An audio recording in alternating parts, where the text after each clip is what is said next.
Joe, we were just talking offline about having some writer's block, just not having the mental energy for today. And we have a lot going on right now. So what do you do when you're just like, oh, screw it, I'm going outside?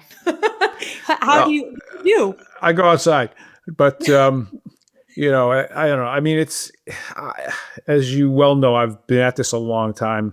My my theme song, I think, is what's it called? Tub thumper. Tub thumping, or tub. Yeah, I I get knocked knock down. down, but I get up again, Yeah. and that's was my kind of theme song for most of my entrepreneurial life. And but there are times when you're down, and I guess one of the things I do is I let myself have a little bit of time like that. I don't get upset that I'm down, because I think sometimes you just need to feel that way for a little while. But you don't want to just give up, right? You want to give yourself some space to be like, yeah, it isn't feeling. I'm not feeling it right now. I don't know if this is going to work, or whatever it is that's bothering you. But it's important to, I think, to reconnect with your why. Why did you do this? And if the answer is, I don't know, then maybe you got a problem, right? But usually you have a pretty good why. You did this, and you want to remember that, because that's the kind of thing that you can, when things get tough and it gets challenging, you can forget that you had a damn good reason why you did this. So I kind of try to go back to that. One of the things that we talked about before, and this is, kind of, when do you give up? When do you quit? When do you close the business, pivot, whatever? And one of the things that I really like to think about is, does anybody love what I'm doing? Right. And, when I co-founded an enterprise software company, and from 2004 until 2009, we had 2 customers. Now, they were great customers, but we couldn't get any more. And there's a few reasons for that. But one thing that we knew was that those 2 customers loved what we were doing. They loved it. And, so what was clear to me is that there were going to be other people that would love it. Maybe it wasn't time yet, but other people were going to love it. So if you have a few people that love what you're doing, try to find more of those people. But, it's a good sign. And if nobody loves what you're doing, then you might want to think about giving up for real. But, that's my thoughts on it. What about you? I think a couple of things that influence giving up are burnout.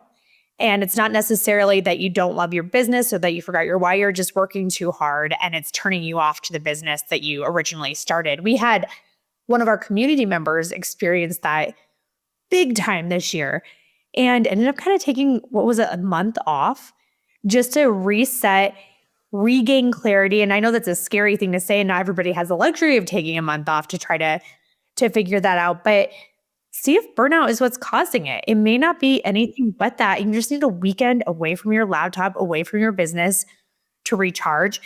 I think another thing that people get confused with giving up versus not is just if they're mixing up people not responding to their business versus not responding to them, and they're taking things personally.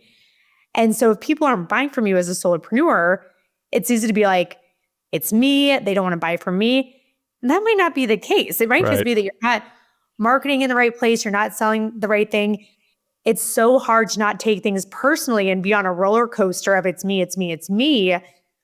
And instead just realize, no, it's just where you're marketing the product, what your position is in the market, and really separating yourself emotionally from the business.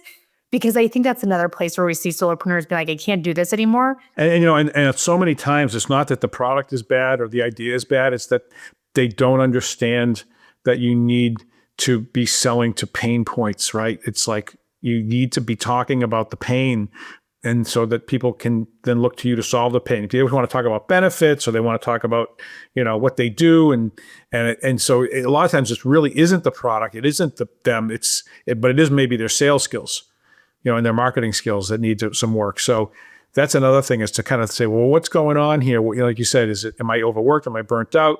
Am I depressed because I'm not closing deals? Well, let's fix that. Let's dig in and fix it. And one of the ways to help with that is to find a community. Get a community of solopreneurs, other people that have been through what you're going through, that maybe have some insights for you. Yes, get those cheerleaders. And you know what? If you get those cheerleaders, if you cannot pinpoint why things are working, if you do not have enough money in the bank to live the life that you want, there's no shame in hanging up your coat and saying it was a good test run, but just make sure you don't do a knee-jerk reaction or have a knee-jerk reaction before ending your business. Really think through it, really take the time, take a step back, because a lot of times it's not worth closing your doors. It's just worth some reflection. Maybe a little bit of re-strategizing. Exactly. But we just thought we'd chime in. We have a lot going on. We feel the overwhelm. Neither of us have wanted to throw in the towel by any means, but even just having those feelings of, oh, like there's so much going on, we can relate to that. So we thought absolutely we'd just chime in here. It was a good week for it too. Good week for it. Exactly. Very timely. Oh, good. Yep. Well, listeners, thank you so much for tuning in. We would so appreciate that 5-star review. Please refer us to a friend, spread the word, and subscribe on your favorite podcast platform. And we will see you next time on the Aspiring Solopreneur.